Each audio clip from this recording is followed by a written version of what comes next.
তো sir sir পানির বোতল লাগবো। বাবু তুমি কি পানি খাইবা? না লাগবো না, তুমি যাও গা। তো বাবু তুমি 2 মিনিট বসে থাকো, আমি আসতেছি। আচ্ছা ঠিক আছে বাবা। সকাল সকাল আসছি না খায়া, আল্লাহ যদি দিত আমার বোতলগুলা বিক্রি হয়ে যেত তাহলে কত নেওয়া ভালো হইতো। তো ছোট বোতল কত কইরা? একটা 10 টাকা।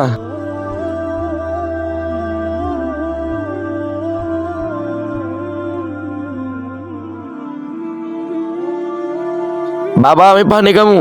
আচ্ছা ঠিক আছে চলো। 2 বোতল পানি দাও তো। ঠিক আছে স্যার, আমি রাস্তার মধ্যে আছি, আসতেছি।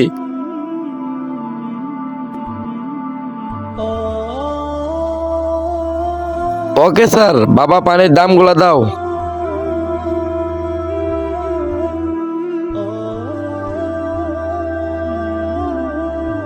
যদি ভিডিওটা ভালো লাগে তাহলে চ্যানেলটা সাবস্ক্রাইব করে দাও এবং লাইক দিয়ে তোমার সুন্দর নামটি কমেন্টে লিখে যাও।